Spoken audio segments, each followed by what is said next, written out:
Hi everyone, Everett Johnston, author of Commercial Plumbing Maintenance.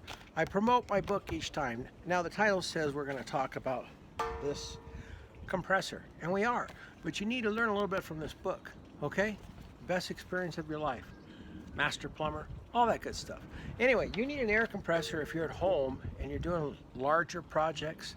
Now, I didn't have one for many years because I never, I built projects, but I had a strong arm, so I could hit the hammer, you know, a 16-penny nail with no problem. Now that I'm getting older, I'm going to be using some air guns and stuff like that, so I'm a little lazier. Plus technology, you know, it's always good. Commercial plumbing maintenance, a lot of technology in here. All right, so this is the reason why I chose this. On the side of each one of these, they pretty much tell you the type of equipment it'll use. I mean, can this 21-gallon be good for a nailer? Well, yes, it can be. Let's look at this thing here, okay? If you look at the chart, can you see that chart? This is this is what it talks about. It's good on all these pieces of equipment. So if you're using these pieces of equipment, this is a good air compressor. It's $100, give or take, on sale, not on sale, being a member of the club, not a member of the club, whatever. So that's all those things there, okay? It'll tell you the chart. So that's one reason you want to select how you select your compressor. You know, and the smaller ones, they're actually not that much cheaper in the long run, so if you get a little bit bigger one. This stands, I think, about 4 foot tall, and it comes, you know, with wheels, and it's all brand new. Now, it doesn't come with the hose, it doesn't come with the valve, it does come with the quick disconnect. Now, the main thing to know about this is on page 10, and you want to know this, okay? So, it'll reach 175 psi, and it automatically shuts off if it's working right. And then it will drop down to 135, and boom, it'll kick back up. Now 135, the reason why is because you may be using a nail gun that's 90 psi or a nail gun that's 100 psi. You want to adjust whatever your nail gun is. I do. Now I don't know other people, you know, they're experts.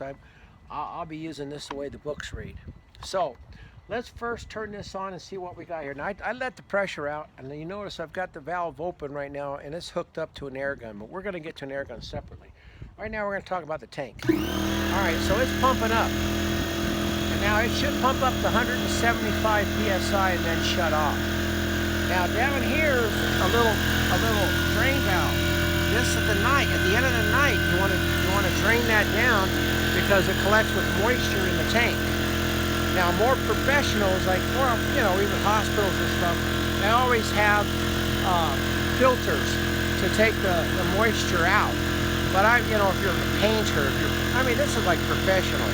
I'm not professional, gonna nail some, you know, nails into my 2x4s. This is just simple stuff. If you follow this guidance though at the end of the night, turn off the tank and drain it, you don't necessarily need all these moisture stuff. I don't think you do. All right, so let's see how it's doing on the pressure, PSI. Well, right now we're about 140,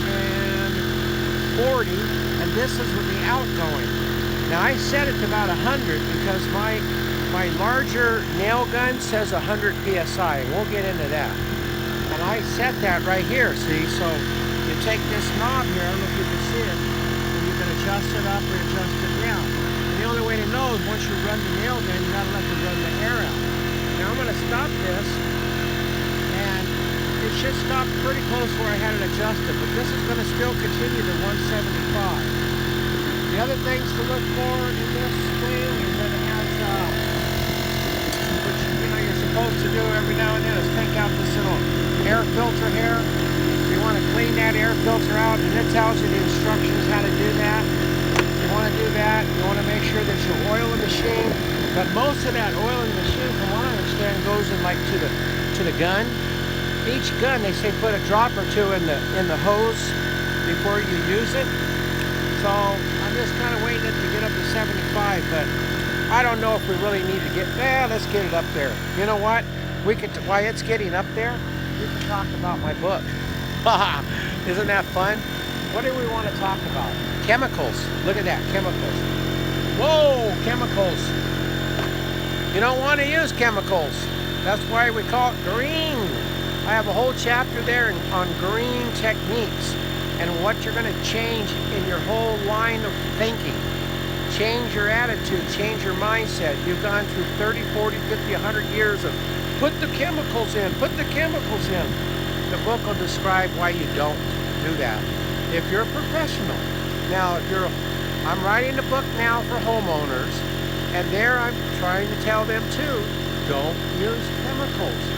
I know Drano, they love Drano, it's so simple, you go spend 10, 20 bucks on Drano, and maybe it unplugs it, and maybe you rip up your sewer pipes, and maybe you chew them up, and maybe you get a splash with chemicals all over your face because you didn't wear goggles or face mask because you're stupid, or you just forgot. And these things have happened many times, okay? So be very careful. And come on, you up there? It's about almost 175. You'll see it kick off. Anyway, I talk about acetylene tanks, I talk about MC tanks, I talk about B tanks, why you want certain ones and why you don't. I know this video is going on and on and on and on, but I want the tank to go up there to show you how it'll get up and why I put a valve. Now, I put the valve, like I say, for just this quick connect. Now, I have a nail gun hooked up, so when I open it, it won't matter. You're not going to see a change in pressure until I start using that nail gun. Okay, there we go. So you see how it works? You see all the information? Do I recommend this Harbor Freighter air compressor? Sure. The price is right. You know, I'm not spending $300, $400 on something I'm going to use probably a little bit, you know, a little bit. You know, I could probably put air in my tires and stuff, but then I got to wheel this all around. Unless I get I have a 50-foot hose now. I don't know where my car is. Anyway, bye. I'm talking too much. Bye.